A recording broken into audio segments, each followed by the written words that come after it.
There are two announcements. The chair on which I usually sit is available during a talk for anybody who wishes to sit on it. I think it's carried outside into the hall, behind the divider. And also this chair is available anytime during the day or evening or night. The only full period that I sit on it is before the talk, and then a few minutes before each period of meetings. You can either carry the chair to your place or sit right on this spot. You don't have to move around. The other thing is this. Yesterday there was a talk on the difference between concentration and awareness. Several people have mentioned to me that this was helpful in clarifying. So if you have come in late and haven't heard this talk, please talk to Peter Mack, who takes care of tapes. Maybe something can be arranged that you can listen to this talk if you wish to. It's the difference between concentration and awareness.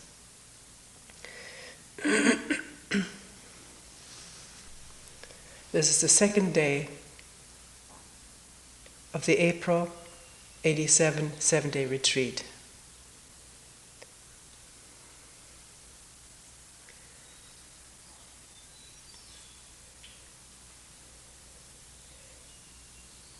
And we will talk today about fear and desire, wanting.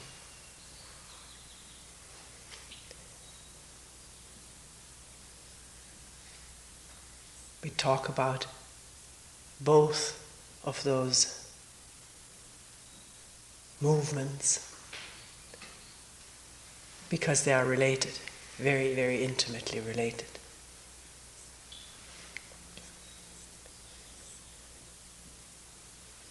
We've chosen the topic for today because it comes up so frequently in meetings, particularly fear. Not so much desire. We think we have much less problem with that, particularly since we look at ourselves in a very partial, fragmented way. But fear comes up a lot. People mentioning maybe having looked forward to the retreat and yet starting to sit, fear welling up. Or maybe even coming to retreat in order to find out about fear, which is haunting human beings the world over throughout all times.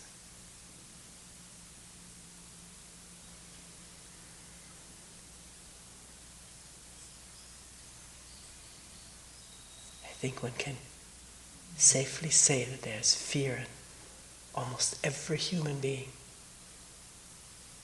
No matter how brought up, where brought up, when brought up, poor or rich, gifted, talented, or not so well endowed.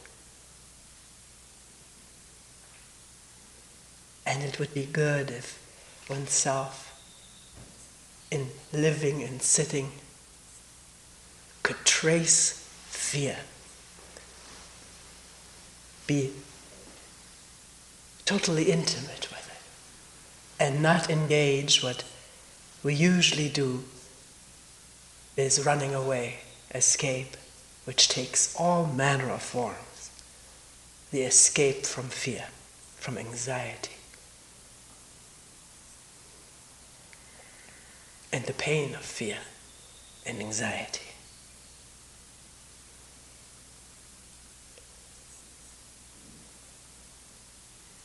You may say, well, will this, tracing it, observing it, will this get rid of it? I don't know. if one enters into an activity in order to get rid of something, to overcome something, one is not completely with what one is doing. It becomes the means to an end. And then the mind is divided between thinking of the end and maybe paying some attention to the means.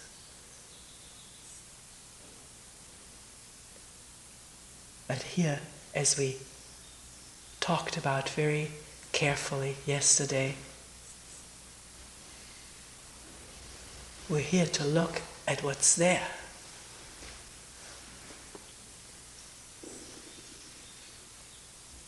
Find out about it. Watch it. Listen to it. Let it speak to us. With no purpose in mind. One may have come here to gain freedom or have all kinds of purposes, but once here can even this whole concern with getting rid of, wanting to overcome, wanting to be free, can that too be part of what is being observed, what is being looked at and questioned.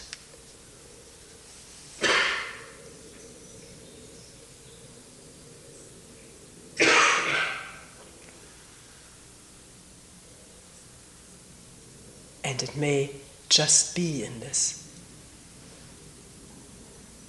awareness, in this observing without judgment, without goal-orientedness, that a change can take place, which does not take place if we intend to change and we just substitute one conditioned behavior for another.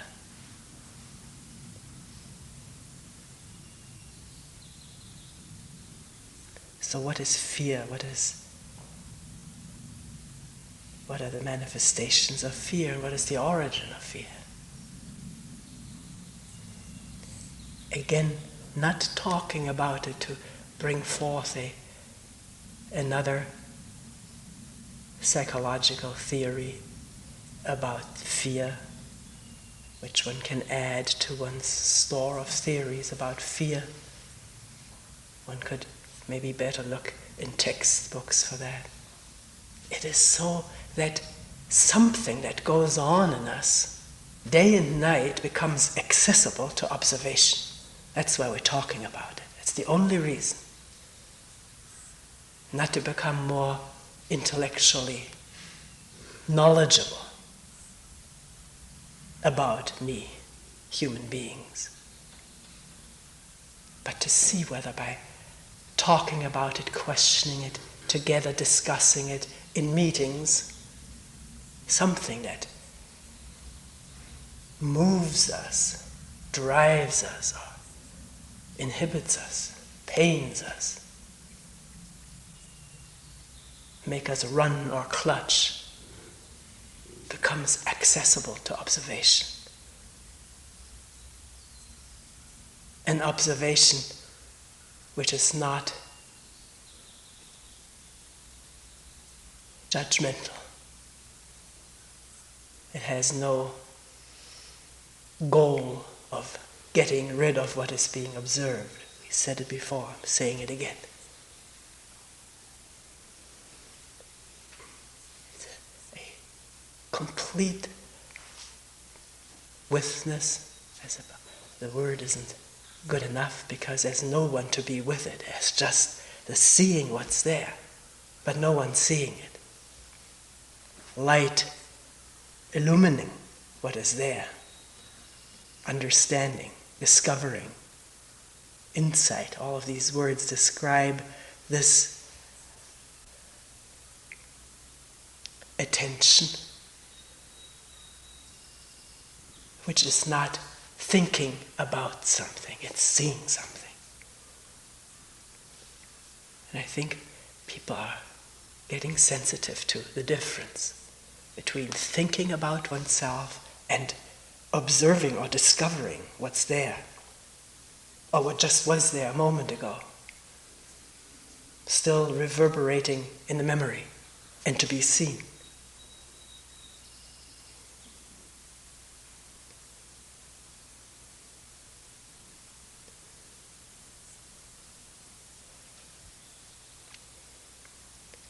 Often one will feel a physical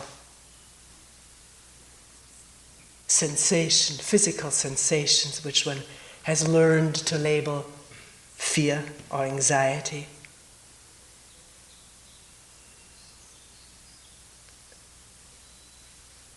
Heart palpitation, sweating, shortness or acceleration of breathing, tension in the muscles, maybe a constricted feeling in the throat, some queasy feeling in the stomach or churning in the intestines.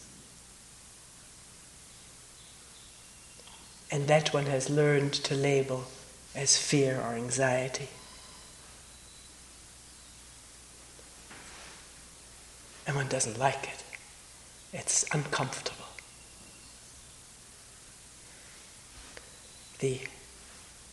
These symptoms themselves may cause further anxiety about themselves. One may feel anxiety about these symptoms that one is experiencing. In that there is involved thought, the thought of, where will this lead? This will get worse. Am I getting sick? Am I getting crazy?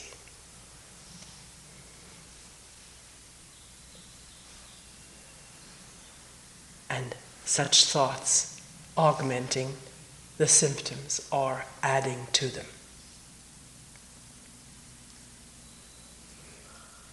What has caused this state of what we call fear or anxiety?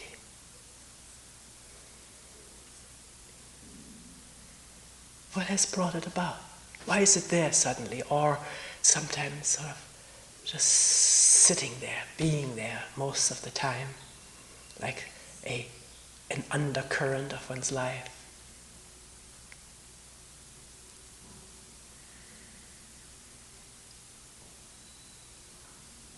Sometimes one can pinpoint it to what one has been thinking about, what one has remembered that happened in the past, or what one is anticipating that will happen in the future. Please follow along with this. Don't just hear the words, but move with it by looking at it yourself. So something that is so removed from awareness, the intelligence of understanding, can become clear.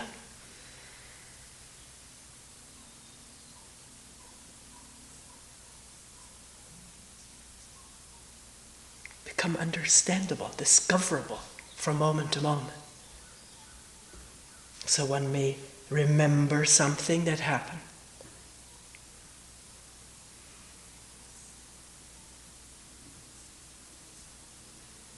Something that caused a lot of fear or pain, anxiety, the loss of someone, loss through death, or someone left me, a lover, a child, leaving home, going elsewhere. And the memory of that causing this tremendous upheaval in the body, which we call fear and pain and anxiety.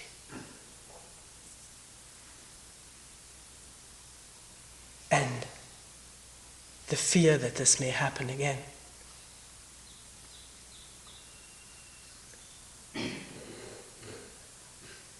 In the future, which is still, one can see, is still the thought remembered, projected into the future, into what we call the future. It's the same process of thinking as remembering. Projecting something to happen in the future is the same process as remembering what happened yesterday or a year ago. It is thought emanating from memory. Do you see that? Imagining that in the future, this terrible thing that happened to me in the past may repeat itself, or get worse.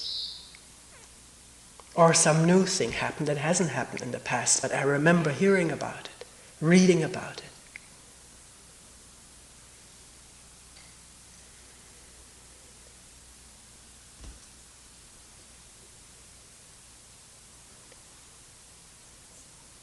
Anything imagined that is frightening can cause this upheaval throughout the body, which is body and mind, because the mind is not steady when the body is in upheaval.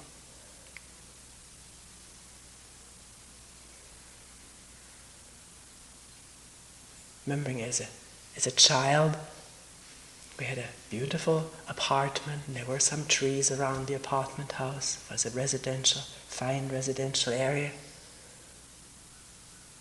But some distance away, well within walking distance, and I think if I climbed to the attic of this tall apartment house, I could see it, was a huge smokestack. They built them very tall in Germany to be sending the pollutants up high. And next to it was what we called a gasometer. It was a big container, a steel structure, and in that was something that always raised up and down. And I was told that this is where the gas was stored. When it was very full, the top of this thing was very high, and when it's not so full, the top of it, which was sort of a grayish mass thing, was low. And already when I heard my parents whispering, they tried to keep this from us children, which of course they didn't. Children listen to whisper too. Get more frightened when parents whisper than when they speak out directly. Whispering about the possibility of war. Try to figure out how tall is this smokestack and how far are we away from it.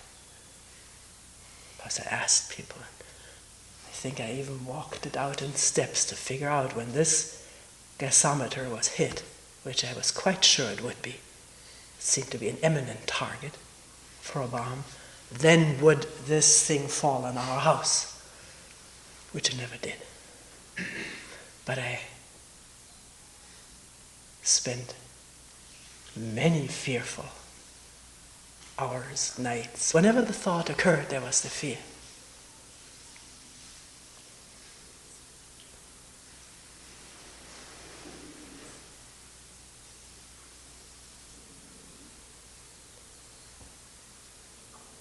The imagination has no limits to thinking about what could happen. And the resultant feelings are real. There's no difference that I can tell between actually meeting up with a frightening situation and imagining it. Actually, I think it's worse to imagine it, because if in meeting a frightening situation, actual situation, one isn't totally paralyzed, one acts, one can run or do something. And all of this stuff which is mobilized in the body, which we experience as fear, is used for running or fighting. One doesn't just have to lie in bed and think about this and nothing happening. And therefore the tremendous burden of being with all of these symptoms.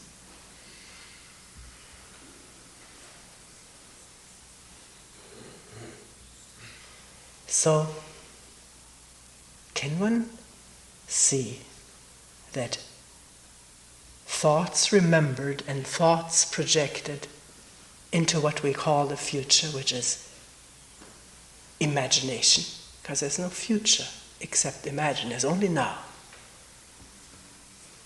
The next moment or lunch is right now an image. When the food is on the table, that's now. Right now it's not, we're imagining it. So can one see how fear is intimately related with thinking, with memory, and with anticipation?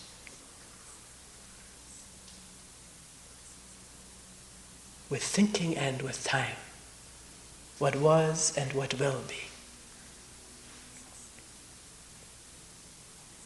Whether what was will ever be again, we don't know. But thought about it can produce the fear and anxiety, whether it'll happen ever or not.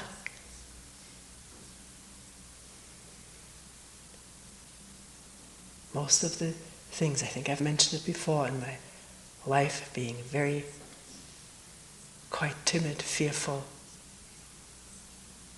little girl. So many frightening things happening. And imagining that they would be happening to me, to my family. Never happened. And yet, life was filled with that fear. And the things that did happen hadn't been imagined, so they were met. When the house we lived in was in fact hit by an incendiary bomb, or it was the next door house, we were a corner house. There's no fear, there was tremendous energy to put out the fire. There's no fire engines. They were in another city to put out fires there. That's what the planes had done. They had approached Berlin, so all the fire engines from the city I was living in were sent to Berlin, and then they turned around, didn't drop a bomb on Berlin, but dropped it all on Leipzig. So it was no fire engine. But somehow or other it was the energy doesn't allow for fear. You do something. And my sister and I, who had been ill in bed with diarrhea all day long, we hadn't gone to school, all of a sudden, we were very capable of carrying water, of handing it on, pushing it on. I think, if I remember back on it, it was actually quite exhilarating to do that. There was something this whole crew in the house did together, rather than sitting shivering with fear in the basement, not knowing what would happen on top. Here at least they were on top in the attic. And then when it was over, it was a very small fire.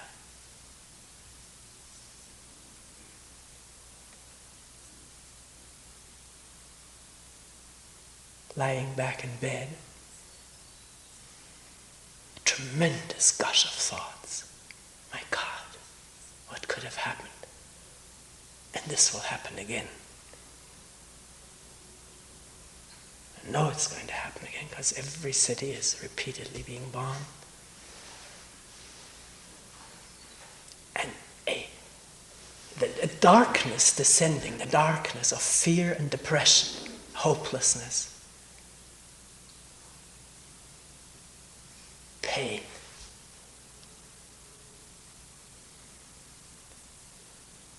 What is the meaning of life? Why live like this? This is, I think,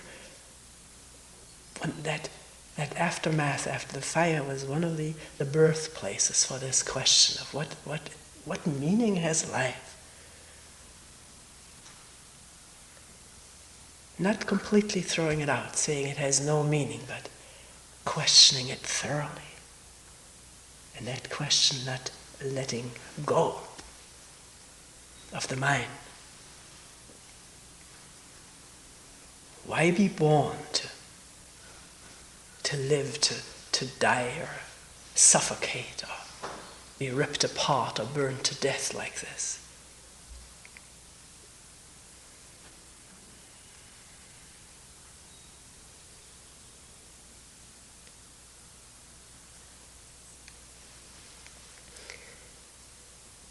Quite often people, in questioning whether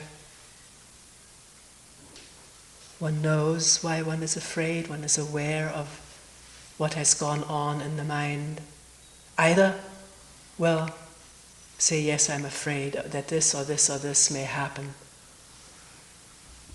I'm afraid of the very unsure future. I'm afraid of the insecurity in my relationship with my friend or husband or wife. Fear of that insecurity. Either of fear I may not get a job, fear I may get old and not have money, not have a pension, fear of getting old.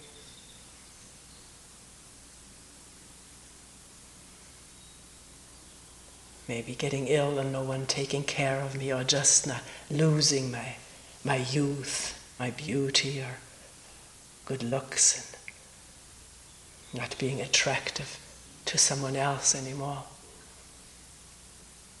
These fears are often mentioned. And then also it is said, I don't really know what I'm afraid of. I can't pin it down to anything. It's just fear.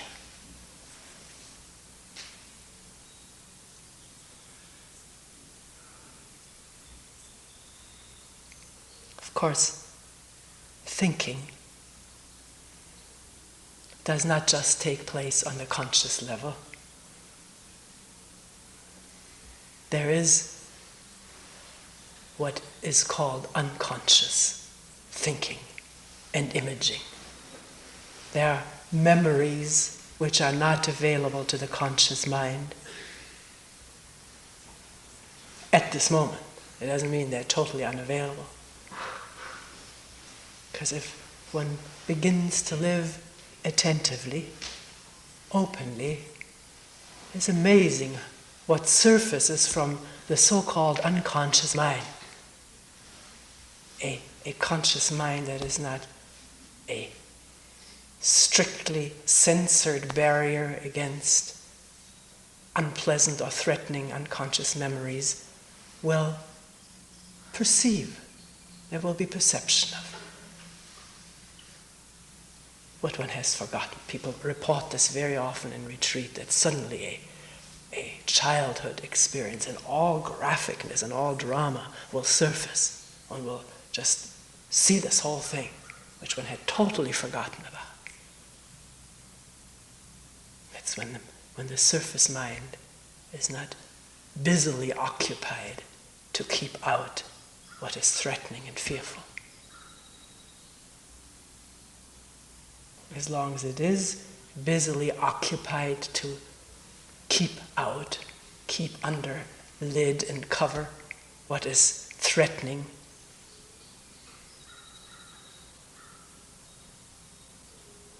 fearful, anxiety-producing, then there is this feeling of, I don't know why I'm afraid. But when one feels this whole dull or not so dull conglomerate of symptoms, not knowing what thought or memory or image or whatever caused it.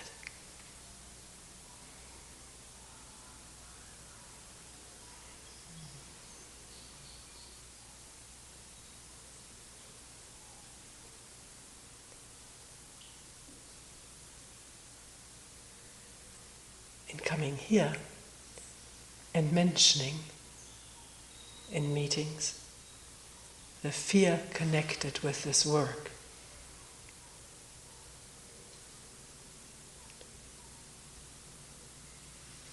what is that?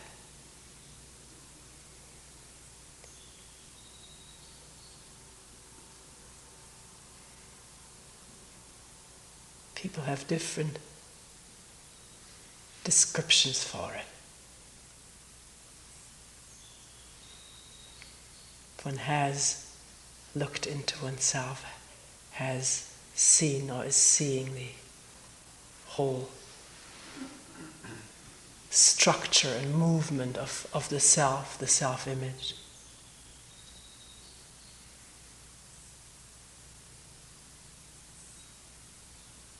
A whole system of defense of it, and the isolation that happens in defense of the self.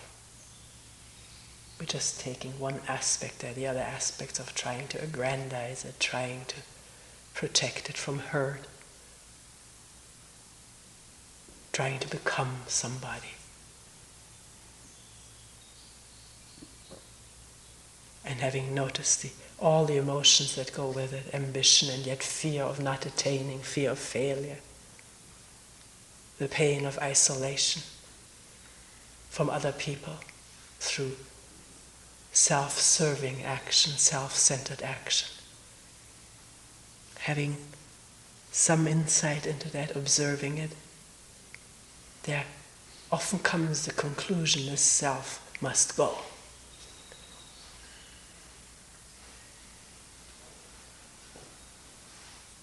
Actually, our religious training, no matter what its name is, usually seems to ask for that, a transcendence or overcoming of selfishness, of the self, in order to attain salvation.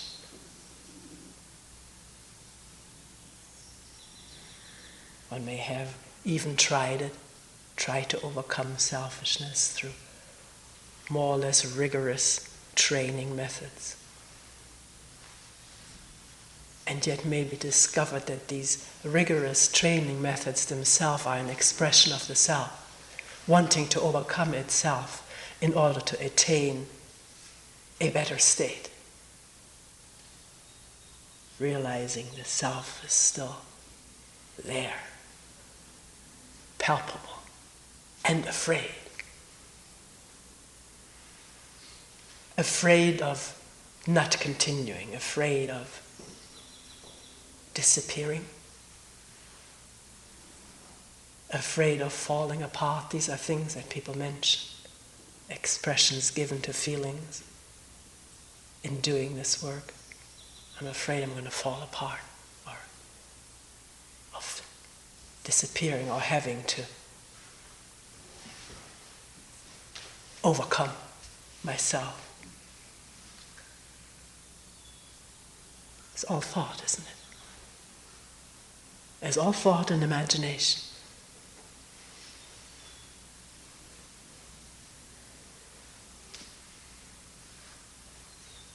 Which engenders fear, anxiety, the fear of ending, the idea of ending, the image of not being here as me, as I know myself, and fear.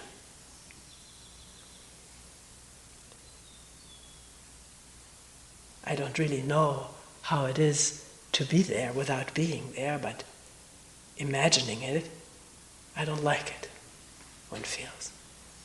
Because not being there would mean I wouldn't have my usual pleasures. That's, I think, the first thought. I wouldn't have my wife or husband or friends, children. Because if I'm not there, does that go too? Or would I not enjoy them anymore? Wouldn't enjoy walking or swimming or smoking or watching movies? If this self is to be gotten rid of, annihilated, fear for one's existence not dissimilar from the fear of being hit by the big smokestack and the end of me. Now it's fear for this image of myself that I have nurtured, coddled, raised, protected, improved, brought along, educated, dressed.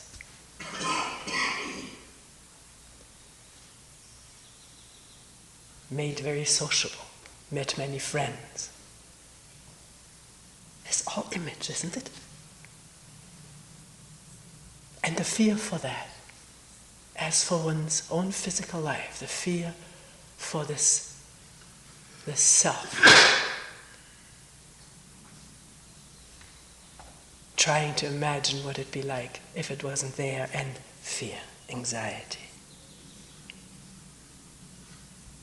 This may not go so clearly step by step as we're pointing it out. Maybe a quite confused, maybe not so conscious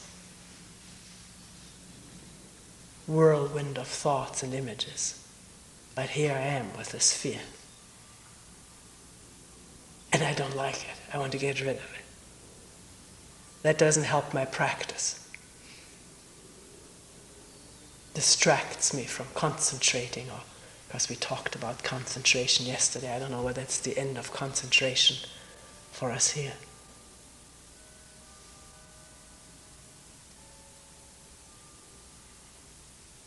But it seems to enclose. It doesn't allow for this openness of listening. Or does it? Has one tried?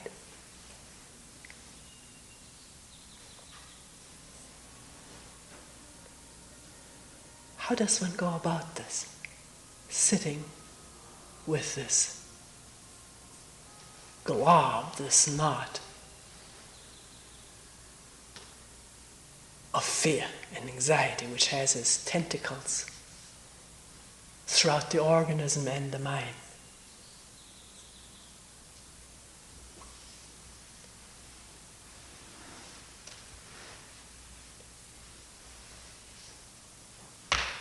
Knowing the thought that brought it about doesn't help.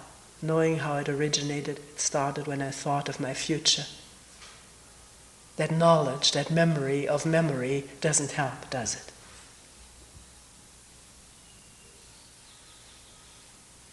No thinking helps, because thinking is the origin of it, and is the maintenance of it. Is the aggravation of it. If one thinks, how long is this going to last? I don't want it, then more of the same.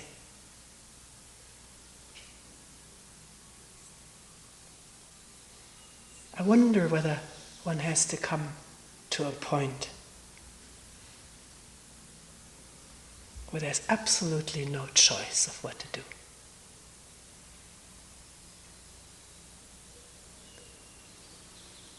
Where the escapes have been tried and found wanting.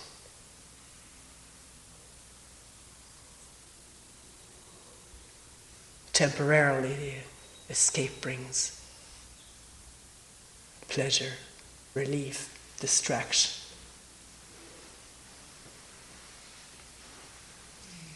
But then, when that's over, there it is again.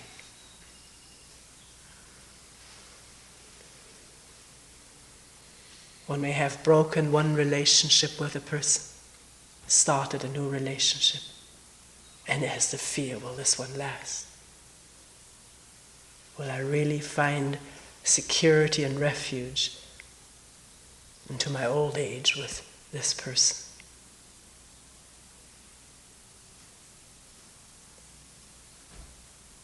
And the insecurity of that causes fear.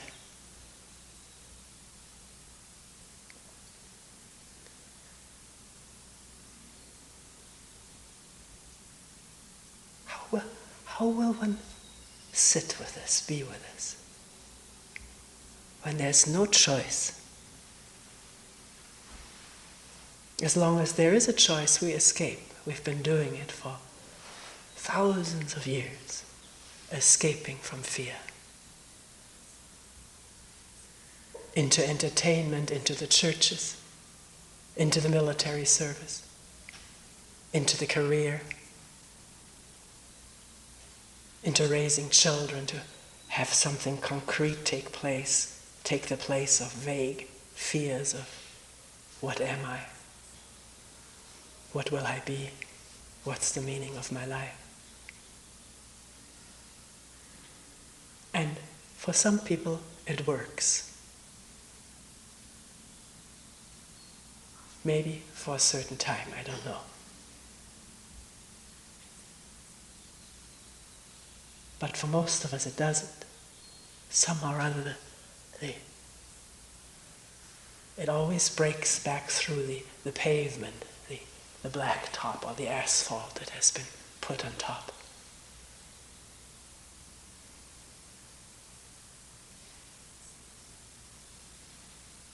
Particularly if one is engaged in this work of really seriously looking into oneself.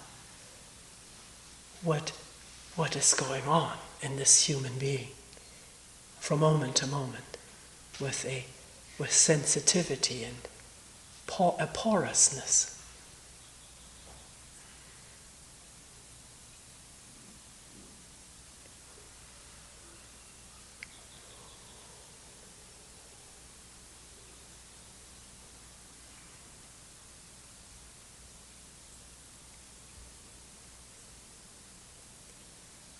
I wonder whether one has ever really been with something completely. The language is dualistic. The action is not. There's no one being with something, as only what is, and not going to sleep over it, or escaping into the imagination, but just the raw stuff. With not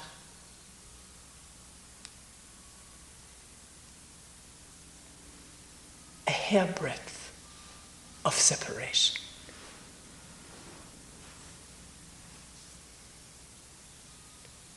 With not a movement away. And to detect those movements as they occur or want to occur, to see them.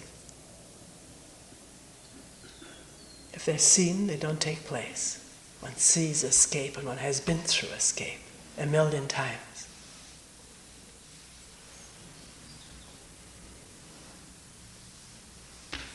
Just moving with this thing, with this knot, or not moving with it, whatever it's doing. The awareness not being separate from it. They're just being that. And not knowing it. No longer calling it my fear, my anxiety, my symptoms, abstaining from all names because that's already an escape. You can see that for yourself. The moment you name your state, you have moved away from it. You're now with something that you can deal with, a word, and you can react to that word. You can categorize. The brain can occupy itself with the labels. But this is something that can't occupy itself. It has to listen to it. And all occupation is in the way to this complete listening.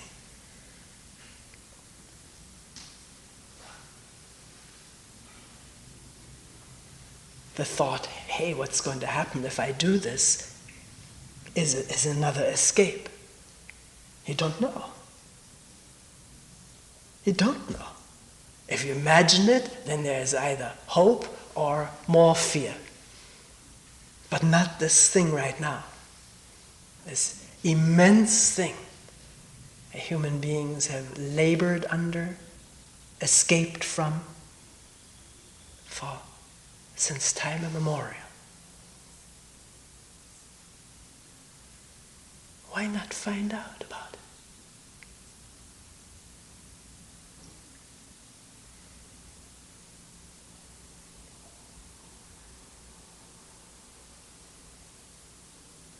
Open-ended, not knowing what the result will be, but knowing that escape is more of the same.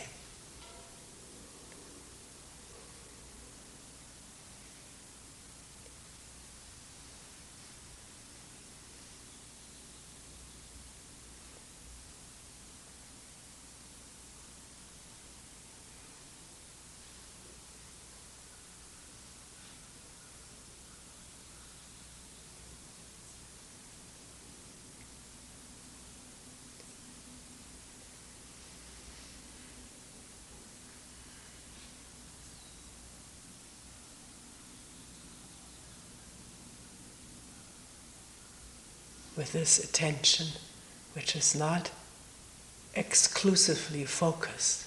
It's not. It allows to be there whatever is there. With this attention, in which there are also the crows and the cool breeze.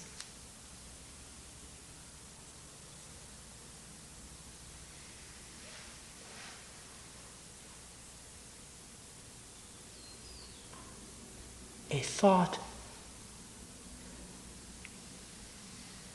of escape, a thought of pleasure is detected instantly.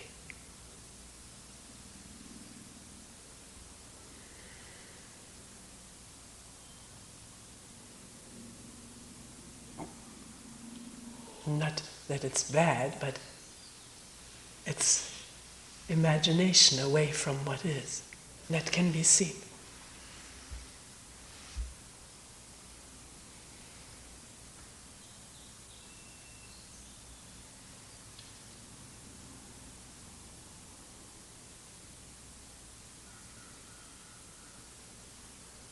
What is there when there's no choice? No one there with any preferences, wanting something different, expecting something else.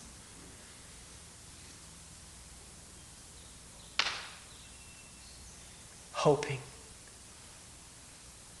When all of that is seen and not entered into, then what is there?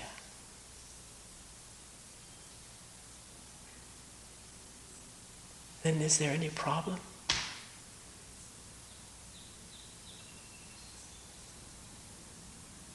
Is there any conflict?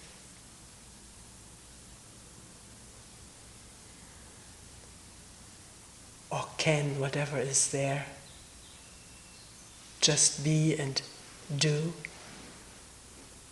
reveal, evolve, and maybe wither away?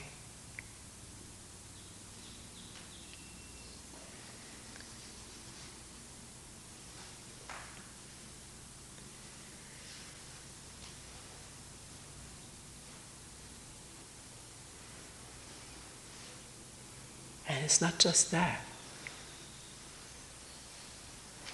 What is there when the feeling of me with its intrinsic, inevitable fears and desires is quiet, is absent? Not because it's been annihilated, but because it's seen.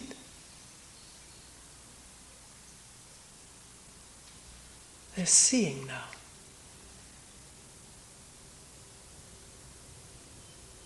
And that isn't limited and capsuled.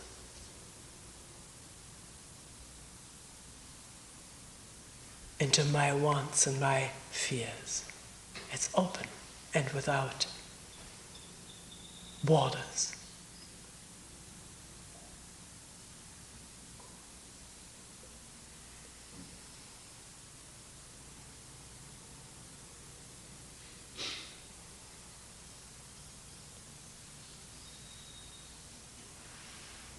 Does this become a new concept that one is holding up when one is with this fear?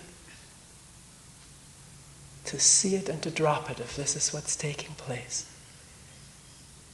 One cannot know what is beyond the self because it's nothing. Not the idea of it. Because the idea arouses desire or fear. I want that or I'm afraid of that. So can one sit with fear and anxiety and pain or whatever and have not the slightest idea about what it is and yet not run away?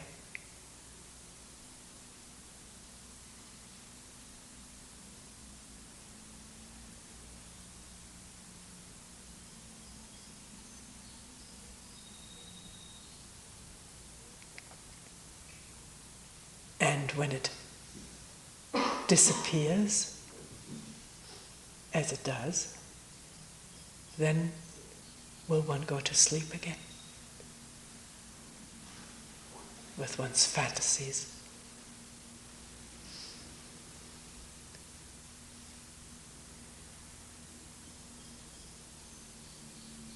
One doesn't know. One can watch it. Not, I must watch it, but wondering.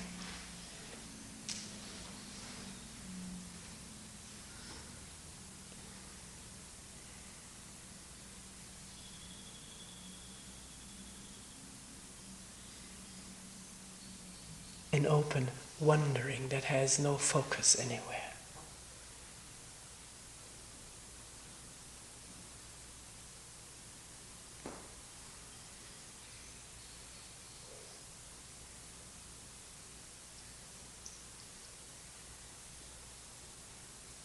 Yet in it there are birds and people and walking and sitting and sleeping and eating.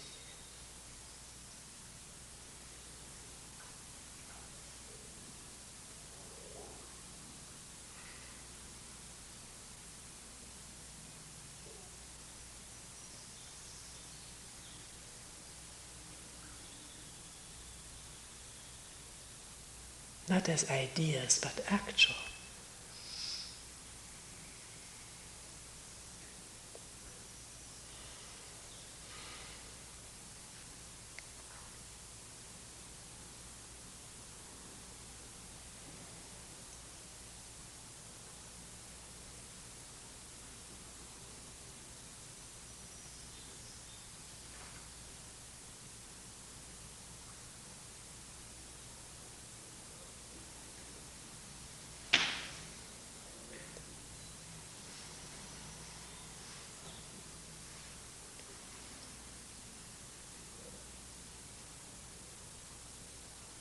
We will end here for today.